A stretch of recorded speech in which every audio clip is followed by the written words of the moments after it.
Now, My Little Margie, starring Gail Storm and Charles Farrell.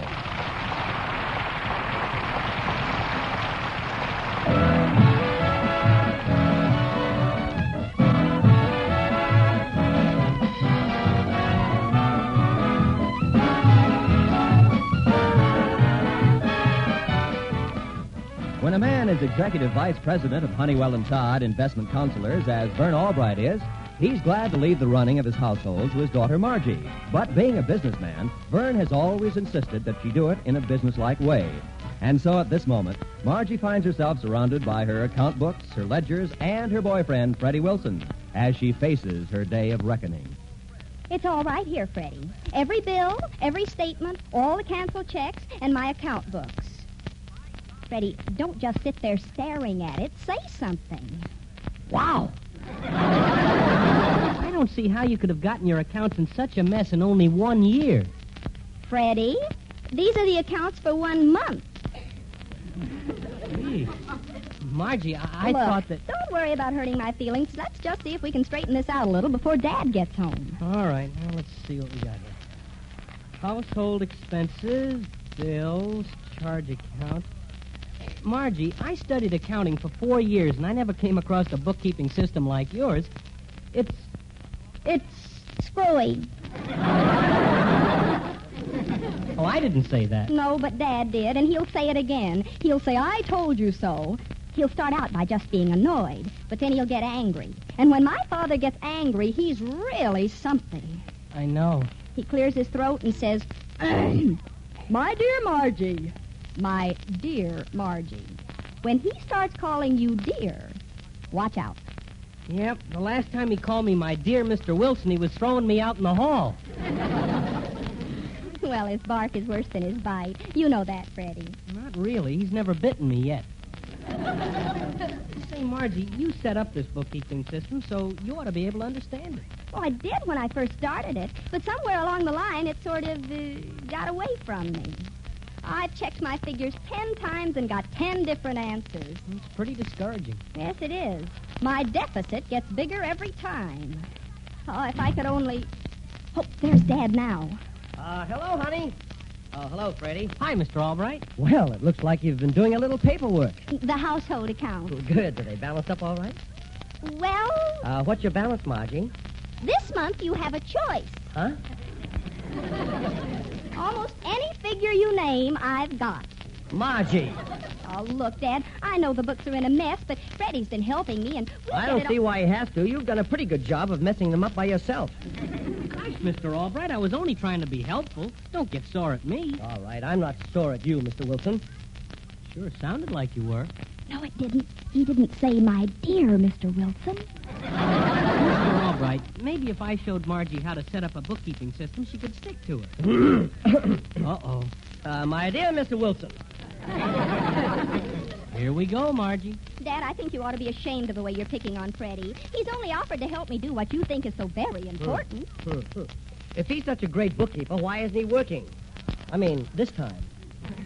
Well, because he's got his pride. He couldn't go on working for a man who'd talk to him the way his last boss did. Is that so? What did he say to you, Freddie? Oh, Well, what'd he say? Oh, it was nothing. Oh, come on, Freddie. You've never even told me. What did he say? He said, Wilson, you're fired. I might have known. Now, Margie, if I couldn't teach you the value and importance of money, nobody ever will. I certainly started you off with your allowance early enough. A little too early, as a matter of fact. You could have gone to the store and bought anything you wanted. No, I couldn't. I might have walked there all right, but all I could have said when I got there was, good.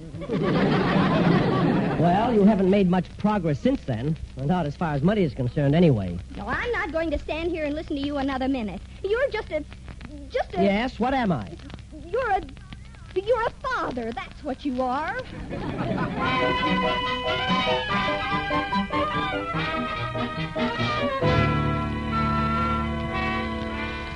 Oh, thanks, Phil.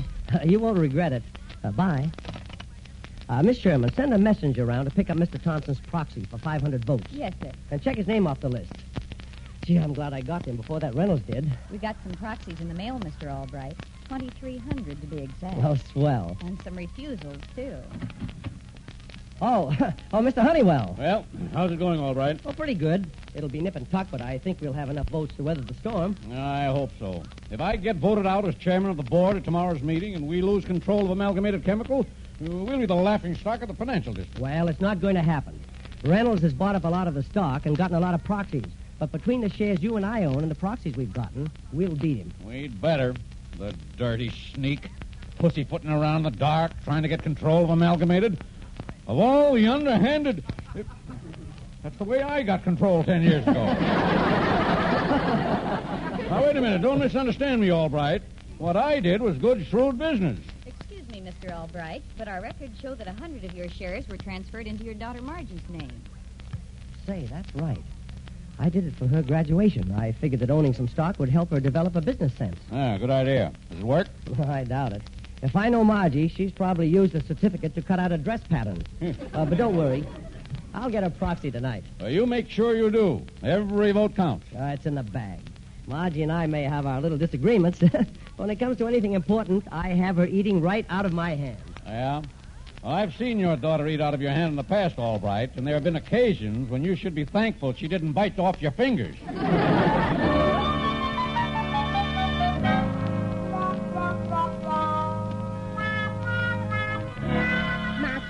Believe me, you're taking this whole thing much too seriously. No, it's nice of you to say that, Mrs. Odette, but Dad is the one who's making a big issue of it, not me. Well, you just let him blow off steam and don't argue with him the way you did last night.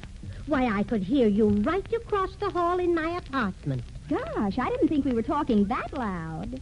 Oh, well, Margie, the door was open. It was? I don't remember leaving our door open. Oh, not yours. Mine. Mrs. Odette? Margie, are you going to try to run your house on a budget the way your father wants you to? No, I suppose so. I'll have to figure out some system. I remember when I was a little girl. My mother had her own budget. How did she work it? Well, my father would bring home his weekly pay, $20, and give it to my mother. She would put $3 into a coffee can for the rent, $4 into another coffee can for food, $1.50 in another coffee can for clothing, $1 into a coffee can for medical expenses, another $1 in another coffee can for insurance, and into another coffee can she'd put $7 for incidentals. What came under incidentals? Coffee. We had to drink a lot of it to get all those cans. Anyway, my mother always said that... Oh, I wonder who that can be. So do I. Come in? Miss Albright? Yes? My name is Abner Reynolds. Here is my card. Abner Reynolds, security. 1218 Center Street. Miss Albright, according to the stockholder list, you are the owner of 100 shares of Amalgamated Chemical Company. Do you have the stock? Amalgamated Oh, that's the stock Dad gave me for a graduation present. Yes, I have it. It's in my high school annual together with a program from the senior prom and Bill Kleinschmidt's varsity football letter.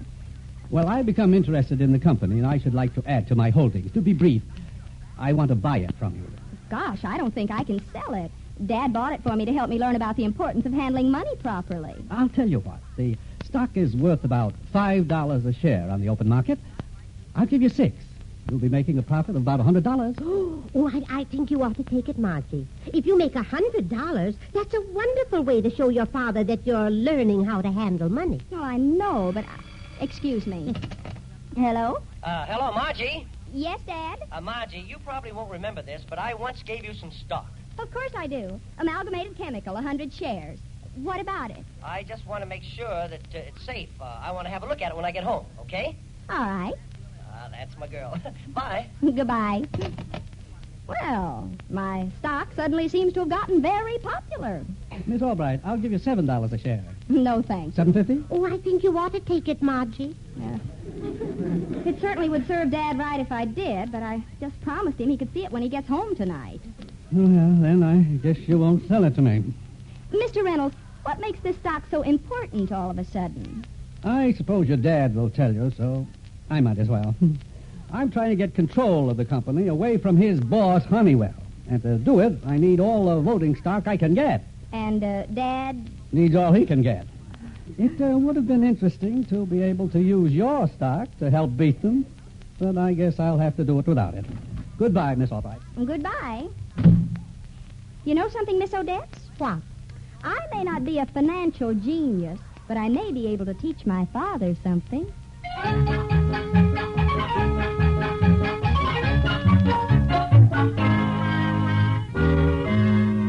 I want to thank you for that terrific box of chocolate. Sweets for the sweet. And those roses are just out of this world. Oh, it's nothing. Nothing, he says. Why, they're beautiful. And I just don't know how to express my appreciation. Oh, forget it, Margie. Let's change the subject and talk about something else. All right. What'll we talk about? Oh, I don't know. How about my stock? Okay. What about it? Well, Margie, it's nothing at all, really. I'd just like you to sign this paper, which would enable me to cast your 100 votes at tomorrow's stockholders' meeting. What's the meeting about, Dad? Oh, nothing to bother your pretty little head about. Now, come on, sign this silly little paper and let's have dinner. No. What? No. As a businesswoman, I wouldn't dream of letting anybody else vote my stock. Well, I can still return those flowers. Who cares? As a businesswoman, I'm not interested in such feminine nonsense. I'll tell you what. As a businessman to a businesswoman, I'll make you an offer. I'll buy your stock. For how much? Well, because you're my daughter, I'll be very generous. $3 a share. It's a good thing I'm not a stranger. Margie, do you know the value of this stock on the open market? Yes, $5 a share. Well, then that's what I'll give you. Thank you, but I've been offered 6 by a Mr. Reynolds. Reynolds? Well, I'll give you 6. I turned down 7. I'll give you 8. You know, I'd be tempted to take that if I weren't such a good businesswoman. That does it. You didn't know a good thing when you had it, so you overplayed your hand. Your stock isn't that important. We can win the election without it. Then you won't mind if I sell it to Mr. Reynolds. You can sell it to anybody you like. I don't need it, so I wouldn't give you 2 cents for it. I wouldn't touch it with a 10-foot pole. Hello? Hello, Albright. Does she have the stock? Yes, but she... Listen to me, Albright. We've just finished tabulating the proxies. They're all in except Margie's, and Reynolds has exactly the same number of votes we have. Now, Margie's stock is the difference between winning and losing control of Amalgamated. We've got to have it. I just told Margie I wouldn't touch it with a 10-foot pole. What's the matter, Dad? I was wondering where I could find an 11-foot pole.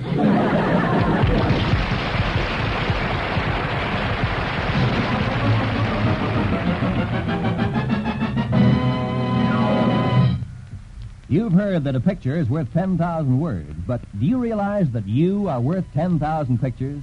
For whatever you do reflects on America. Remember the meaning of the big lie? It is a lie that, when repeated over and over again enough times, people come to believe it. There's no use kidding anyone. The big lie has been spread about America and about the American people by our enemies, and it is up to all of us to disprove the things that are said. But talking or boasting cannot disprove anything. Only actions speak louder than words, and a good action is more articulate than any word ever invented.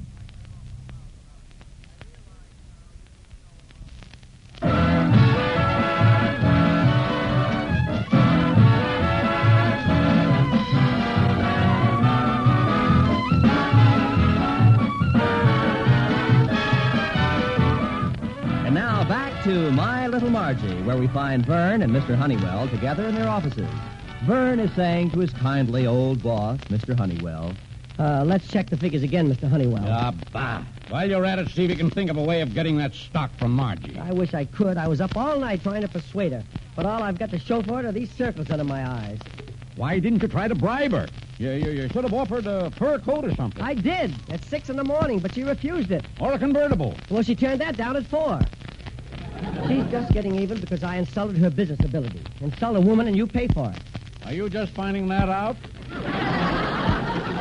I always let him insult me. It's cheaper in the long run. All right? Yes, Mr. Honeywell. There's nothing in this situation to laugh about. I was only... The stockholders' meeting is at 4 this afternoon. You've got to lend to get those votes for Margie, so you'd better start thinking. Yes, sir.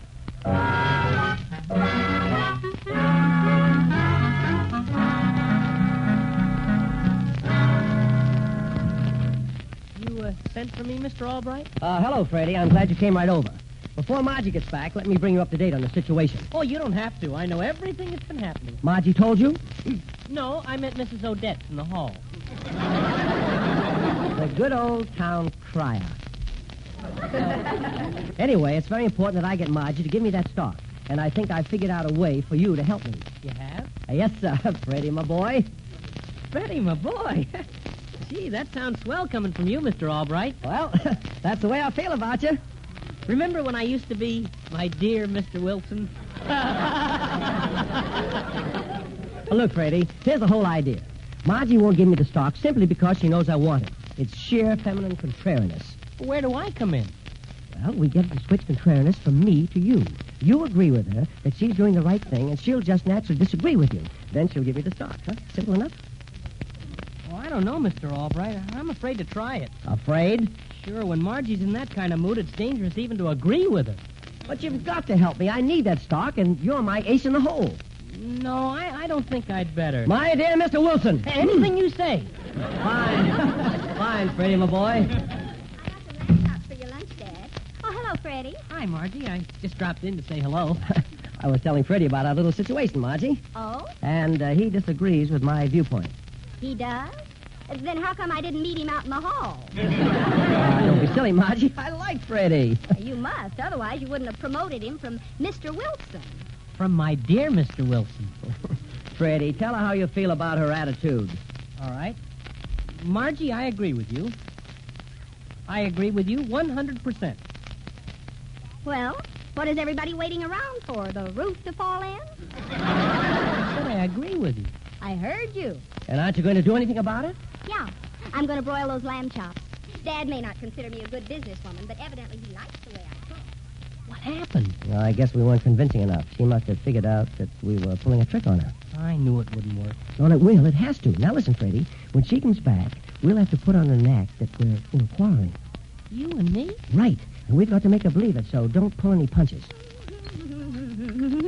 I'll have those lamb chops ready in a few minutes. Mr. Albright, I think your attitude is high-handed and inconsiderate. I agree with Margie. And I think you have no more business sense than she has. You think you can boss her around all her life, but you're nothing but a tyrant. And you're an insolent young whippersnapper. And you're a stubborn old goat. Well, I think it worked.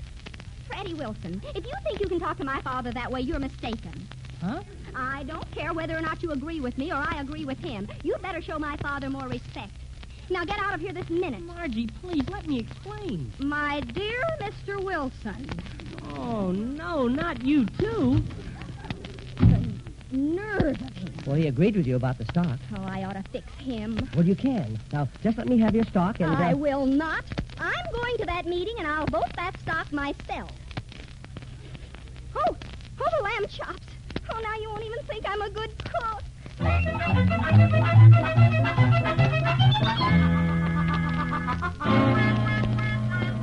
I tell you, I've tried everything, Mr. Honeywell, but she's as stubborn as a mule. Go ahead. Well, did she get here yet? I haven't. She's coming in now. And look at that, all right. She's sitting down right next to our friend Reynolds. Well, I can't believe that I Margie believe would... what I see. Well, we gotta get the meeting started. You might as well face the unpleasant facts. Remember this, all right. I am holding you personally responsible for whatever happens. Well, listen, I'll go and talk to Margie again. Ladies and gentlemen, the meeting of the stockholders of the Amalgamated Chemical Company is hereby called to order. Now, unless there are objections, we shall proceed to the business of the day, the election of officers. Nominations are open for president. I nominate Mr. George T. Honeywell. Seconded. I nominate Mr. Abner Reynolds. Second. Nominations closed. Votes, please. I cast a block of 24,950 votes for Abner Reynolds. And I cast 24,950 votes for George T. Honeywell. Well, we have a tie with 100 votes still to be cast by Miss Margie Albright. Miss Albright? Do you permit write-in votes? I suppose so. Good. I cast 100 votes for Miss Margaret Albright. Margie! Miss Albright would make a wonderful president for the company. Everybody knows that women are the best businessmen. Everybody except my father, that is. Margie! Besides, it's time for a change. I think it would be good to see a little new blood around here. Margie, now listen. If Mr. Honeywell doesn't get elected, the only new blood you'll see around here will be mine. So vote for Margie Albright. Miss Albright, you don't stand a chance. I'll give you $10 a share for your stock. I'll give you 12. 15. You're wasting your time. You can't buy my daughter's stock, you conniver. Don't call me a conniver, you old donkey. Don't you call my father an old donkey. Order. Dad, you can stop worrying about the election. You can have my stock. I can? What do you want for it? What you could have had it for all the time. Just put your arm around me and tell me I'm your little girl. Oh, honey. Oh, you'll always be my little girl. My little Margie. How do you like that? The old donkey came through.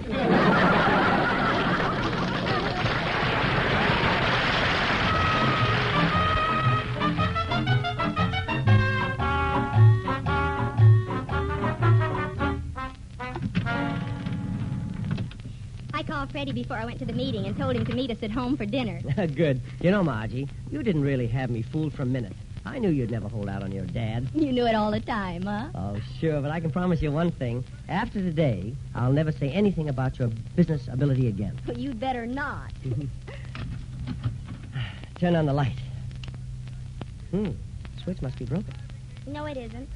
Our electricity's been shut off. I forgot to pay the bill. Well, don't worry about it. We'll have dinner by candlelight. What are you going to cook? Nothing? Nothing? I just remembered. I forgot to pay the gas bill, too. Oh, forget it, honey. I'll just call up and have them fix things in the morning. Dad. The phone, too? The phone, too. Margie! Dad, you just promised me something. So I did, but, well, we can't see, we can't cook, and we can't phone. Well, let's sit down. Hey, not on my lap. What? Who are you? Your landlord. You know your rent hasn't been paid for 3 months. For 3 months? Margie!